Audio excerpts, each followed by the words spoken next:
What's up, everybody? Welcome to True Coach TV. I'm your host, Sam Pogue. I'm sitting down here in Boulder, Colorado, hanging out with my homie, Carl Hardwick, COO of OPEX and Big Dogs, and just a dude I really appreciate.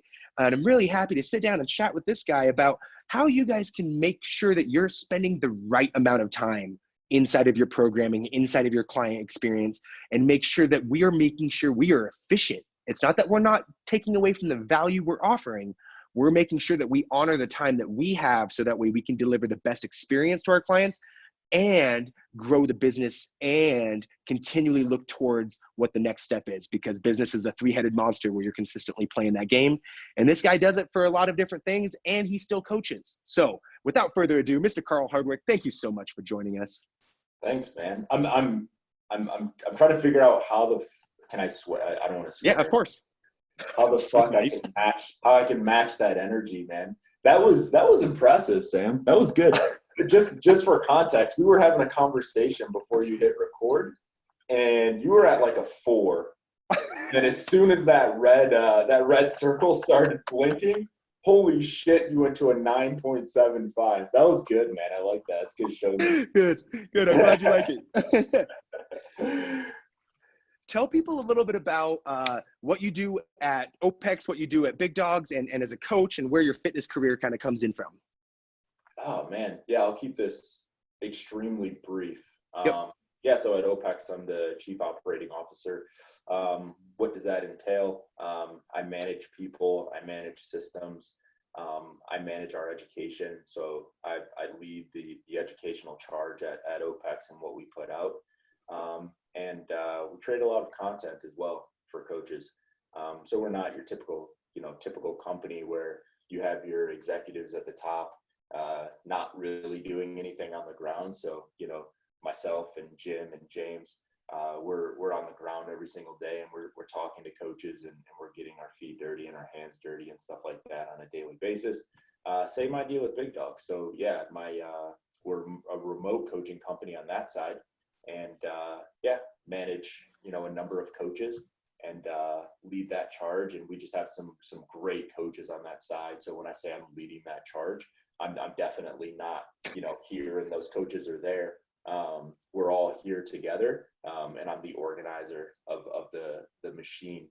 But yeah, we have some great coaches that are extremely good at what they do.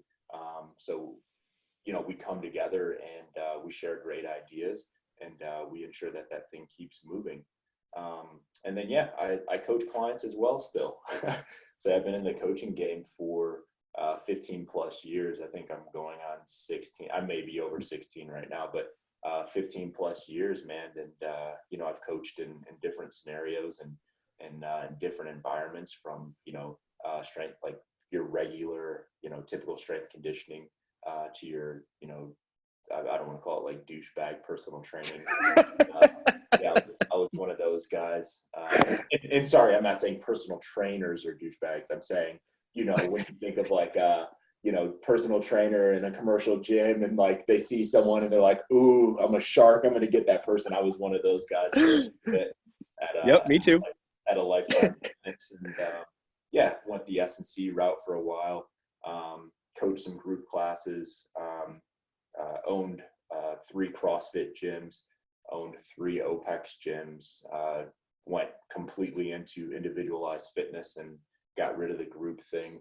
And now I'm here at OPEX, and I still coach some clients remotely.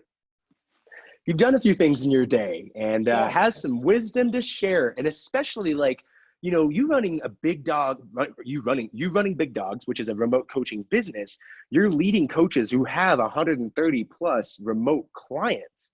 And in order to help your coaches be efficient and not burn out and give them what you need to as a leader, you got to help teach them and give them systems and help them understand what is the machine that they're putting into, so that they would know what's coming on the other side, and managing the volume levels and the input levels, right? Give us a rundown about, what's kind of the conversation you're having with a remote coach, or what do you think is the most, like, what do coaches need to understand about remote coaching right now? Yeah, it's so nuanced, right? And that conversation would be a little bit different based on where a coach is coming from. The way that me and our coaches have conversations is so different than the way that I have conversations that are new to OPEX CCP. Because the coaches that we have at Big Dogs are just so experienced, right?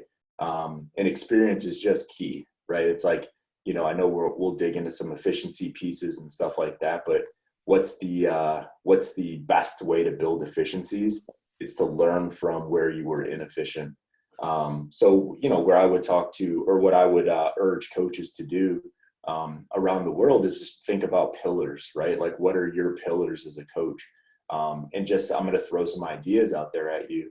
One thing that I would say is prescribe what you know, right? So during this time, there's a lot of coaches that are going to get outside of their comfort zone, right? There's a lot of coaches that are going to, that went from coaching one-to-one in person, whether that's group or PT or whatever the case was, even individual design, like we have in our OPEX gyms. They're in this situation as well.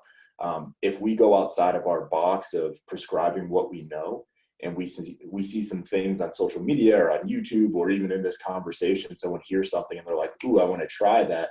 Make sure that you understand the principles behind what you're prescribing your clients. And don't be, you know, very self-conscious about, you know, I don't think that I'm giving my clients advanced enough prescriptions. This guy over here is doing this. Now I feel really bad about the product that I'm giving my clients, right? Sometimes that means keeping it extremely simple, right? If your toolbox is this big, right? Don't coach like your toolbox is that big, because your clients are going to sniff that out and they're going to sniff your bullshit there, right? So prescribe what you know is one thing that I would start with. Another piece is prescribing what your clients are actually capable of. And that's something that we talk about every single day with our coaches at OPEX, right? And it's like, you know, where does a program design start? It starts with a conversation, and then it goes to a consultation, and then it goes to a physical assessment, and then you start writing stuff on paper or typing things in TrueCoach, right? But you have to understand what your clients are capable of. So have those two pillars as like, okay, I'm going to prescribe what I know, and I'm going to prescribe what my clients are capable of. You're going to win in this game. Like, you're just going to win because your clients are going to be happy. You're going to program consistent wins for them. They're going to have progress because you're prescribing things that they can actually do and perform. And then the last piece I would say is perform a bit of a self-assessment on yourself, right? Understand, and it's going back to point one, but understand your strengths and your weaknesses in the behavior game, right? When you're coaching someone one-to-one and you have to have conversations with them, if you're not comfortable doing that, that shit can get really, really uncomfortable, right? Like, I remember, you know, years and years ago when I had my first one-to-one monthly consultations, I was like, how am I going to talk for 30 minutes? Like, what am I going to do? What am I going to say? Now it's like, the clock starts and I'm like, I start the conversation by saying like, hey, these are the things that I want to get through today. 30 minutes is going to go by really quick. Do you want to add anything to that list, client A? So we ensure that we hit all of those things. We kind of come together, we agree, I write those things down. And then as we have a conversation, I check those things off, right? And 30 minutes is never enough. But before I was like, I don't know how to have a conversation with someone about their behavior and talk about exercise. You know what I mean? It was weird, right? Yeah. So understand what you know and you don't know about behavior and attack that. You have to attack that weakness if that's a weakness of yours. And the best way to attack it is to understand basic, extremely basic human behavior and just have conversations with people. And then last two pieces, Sam, sorry, I've been talking for a long time. I love it. Go for it. Last two pieces is, you know, take a self-assessment on what you know relative to exercise, right? And now this is where the program design comes into play, right? If you don't understand cluster sets, don't prescribe cluster sets. If you don't understand drop sets, don't program drop sets, right? Like, so it's kind of going back to, all of this goes back to prescribing what you know, but just getting more specific in the program design. Understand what you know and what you don't know. And if the things that you know are sufficient enough to give 95% of your clients or 95% of the people in the world a really good product, don't worry about all the other shit.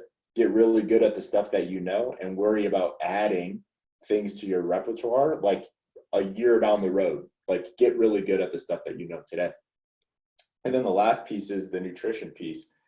And that's tough for a lot of coaches to wrap their heads around.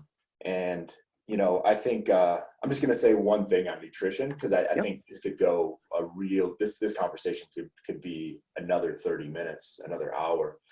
But on the nutrition piece, don't get too attached to what's right and what's wrong, right? Think about balance as being the highest order of nutrition that we want all of our clients to get to.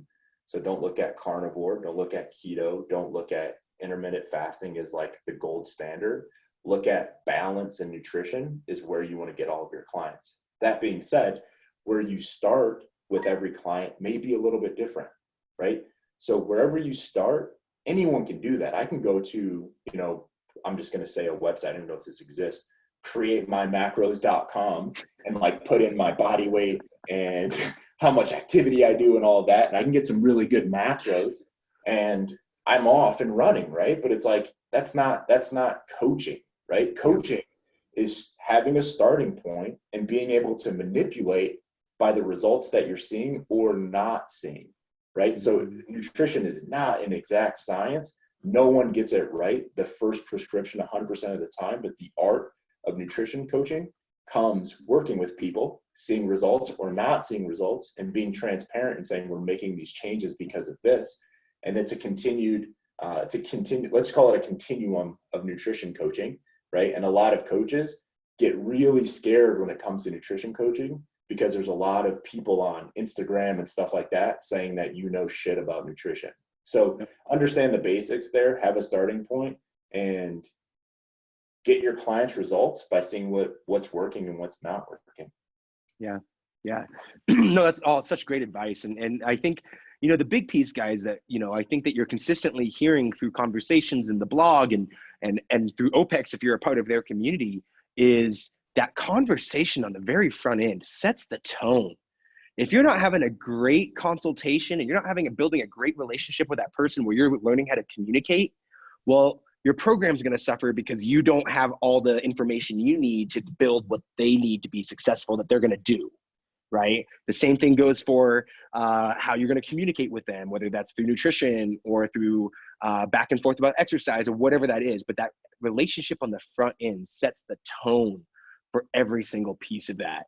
And so I want to dig into that conversation that you went into. And I really love that you do that. And it's such a project manager thing to do, is going into a call with a plan, right?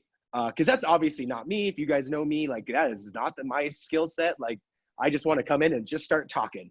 And like, I've never wondered if I could talk for 30 minutes before. Like, that's never been a thought that's crossed my head ever. But go into that conversation. Like, tell me how you build that conversation with that client and what you're doing and how that then gets entered into your programming and how you start using that information. Yeah. I mean, I just want to start with saying that, you know, consultations are a two-way street. So we can be spot on as a coach and we can be on our game and we can be the best conversation havers in the entire world. But if the person on the other side isn't interested in having that conversation, or if the person on the other side is just a little bit off, it's not going to be a quote unquote good consultation. I still have consultations where I'm like, ugh, that wasn't a great one, you know? And I'm like, in my head, I'm like, oh, it's because they were off, right? Sometimes I may be off, right? So it's a two-way street to have a really good consultation. Both parties have to be really engaged into that, right?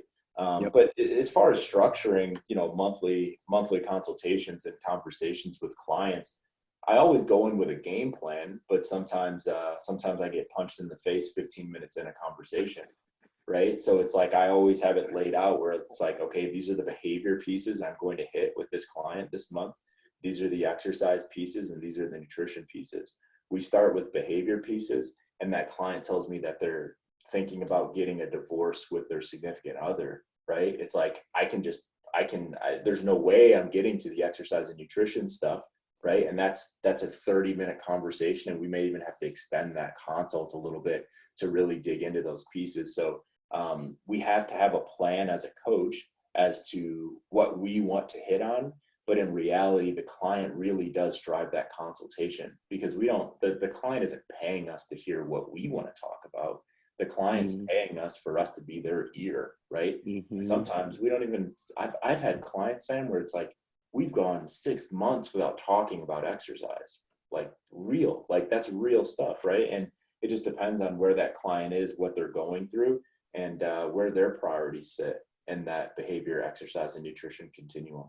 So the template that I come in with is the same to every single one of those conversations, but sometimes I have to cross some of those things off in that template. So, just to give coaches an idea, I have this template and I copy it and I paste it into Consultations, into True Coach Notes. And it's like every time I pull up Zoom and I have a consultation with a client, I pull up their True Coach profile, I click Notes, I put March as the header, and I'm going to paste my template there, and I'm going to roll through all of those pieces. So it is a templated form, right? Like the conversation isn't templated, but the things that I want to hit on are templated. Yeah, no, that must make it, I mean, especially when you're hammering out, like, I mean, you're doing coaching because you love to do it and it keeps you fresh and it keeps you doing it. But you have coaches who make it their career. Yep. And so when you're making remote coaching your career, you have to look at your time, because you are trading your dollar for the hour in a sense, right? Yep. Maybe not directly, but now it's like, oh, that 30-minute consult here, working on a program for an hour here, doing this over here. Like, oh, that was 4 hours for that client, and I'm charging $250 a month.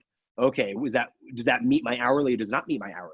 Yeah. Right. And that's gonna change sometimes. Like sometimes you get punched in the face, and we know that going in, but it comes in from like, all right, here's what I'm coming into this with. And I think the big thing, and you touched on it, is you're a coach, right? This is all coaching, right? And to have these conversations. So, I know you have a thought that you want to get out, but I'd love for you to touch on, what does that mean to be a remote coach after that? Relative to what, Sam? What do you mean by that? Like when you get a new person coming into Big Dogs, right? What is it like? What's the message that you're telling them? Hey, this is what you're getting into. This is what you're signing up for, right? Here's what's really happening. Here's what we expect from you as a Big Dogs coach. Got it. Yeah. So it's all about having a framework as a coach or a system, right?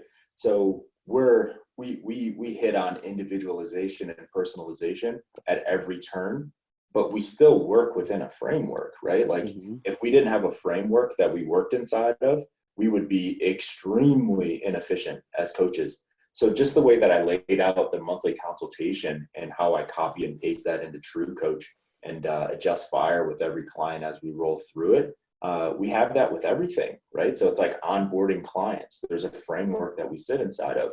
So we have an hour initial consultation, and everything I just talked about, I have a template for initial consultations that's very long, right? I've already seen their intake form, right? I see where they've come from. I know their experiences. I know what their goals are, quote unquote. A lot of clients don't know their goals, but we have an idea of what they think their goals are. And that's something that we dig into on an initial consult.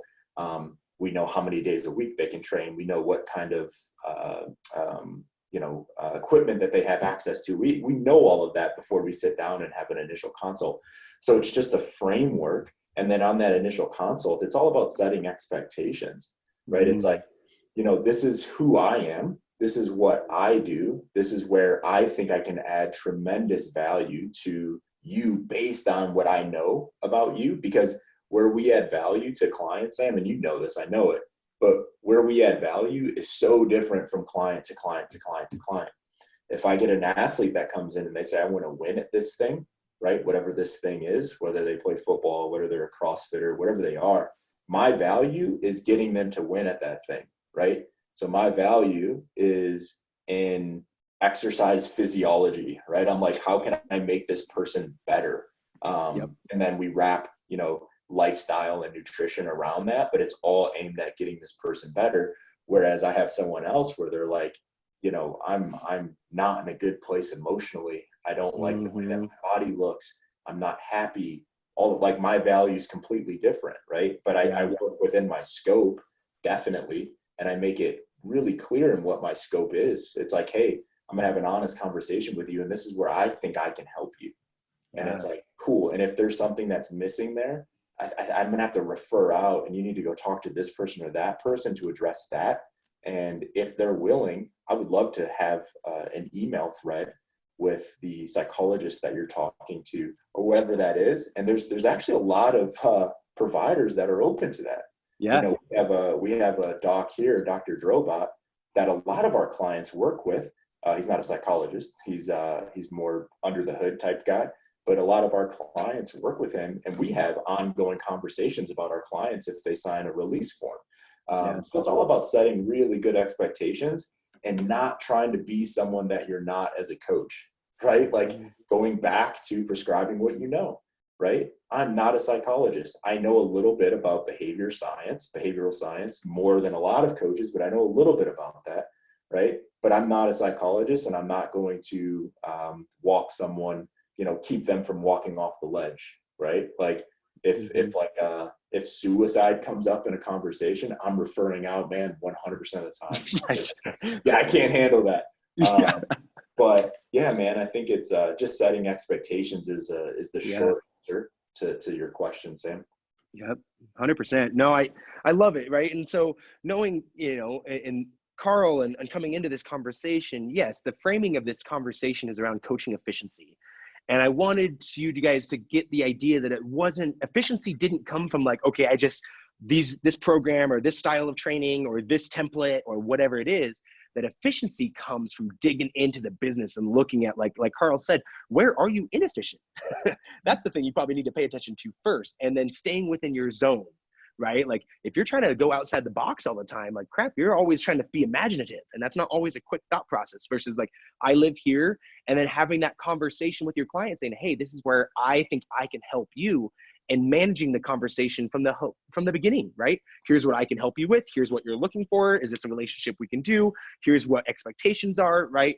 So when you've had that conversation on the beginning and you get to come into this relationship, into remote coaching with, oh, I have the tools I need, right, to be successful. Because as Carl mentioned, like we help each client differently, right? For some people, yeah, that is them hitting their biggest deadlift of all time.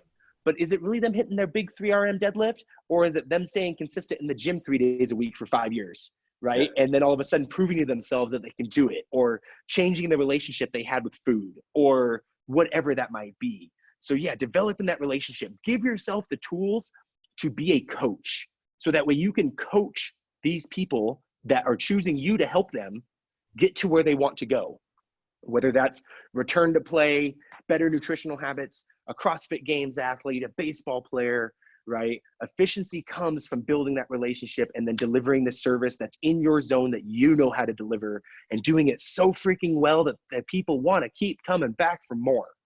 And yeah, Sam, I'm a big I like reverse engineering, right? So when I see something in front of me, whether it's a problem or an opportunity, a question that I always ask is, what do we want the outcome to be, right? Because if we don't know what we want the outcome to be, how can we build a plan from that? So that's just kind of like a principle that's always inside of my head. And what coaches can take from that principle to use in their coaching practice is always look at what they want their outcome to be. If a coach is looking at efficiency as specifically as, okay, I have 20 clients and I want to spend 10 minutes per week program designing for each one of those clients, your outcome is that you want to spend 10 minutes per week to program for all of those clients. So look at how long does it, and now we're reverse engineering, right? So it's like, how long does it take me today, right? Okay, it takes me 20 minutes. Okay, so I'm asking myself to cut that in half. Why does it take me 20 minutes? Do I have a bunch of distractions up? Am I uncertain on what I'm doing in program design? And I can go on and on and on. And each one of those answers to those questions are going to lead us in a different path, right? Because if a coach is uncertain and they're just kind of like looking at their true coach and they're like, I don't know where to go from here. Now we're going back to either you don't know enough, which honestly, man, like, and I know we're in the education world, so all we're doing is educating on a daily basis. But even with new CCP students, it's usually not that they don't know. It's usually they're not comfortable with what they think they know, right? So it's like you have to get comfortable with what's inside of your own head and stop second guessing yourself. So I have a lot of consults with coaches that have issues program designing, right? So it's like I'm a psychologist for inefficient program designers, essentially. And Totally. usually, man, it comes back to the lack of understanding the lack of confidence in their understanding and program design. It's like, hey, these are the principles that we taught you in CCP. We taught you how to implement those principles. You have to go out and you got to implement them, and you have to fuck up a little bit to learn from those. As long as you're not breaking people's backs, it's like, who gives a shit if you gave someone, a 2-second too fast pace on their 500-meter row interval? Learn from it and fix it next week. That's the beauty of this thing, right? So always reverse engineer from what you want that outcome to be. 100%, man. Dude, this was such a great conversation around how we can all get better, and whether it's top level saying, oh, okay, I need to relook at the way I'm approaching remote coaching, or, okay, I heard some things from how I can improve where I'm at, to, okay, I just need to start installing some better strategies here and there. So guys, hopefully you guys got some great takeaways from this conversation. These guys over at OPEX, Carl, are experts and do such a great job providing great education materials for you guys to continually get better, because that where we all connect and where we all become friends is we just want to watch coaches get better. We want to watch coaches help people. We want to watch people get better. And where we're at, and we want to help those coaches deliver better experience. So thank you so much for taking time out of your day. I know you're supporting a whole other community as well. I appreciate it. And you got the family thing as well. So be safe, have fun. Don't lick anybody. And awesome. Thanks. I appreciate it, buddy. Hey, no problem, man. Have a great day. All right. See ya.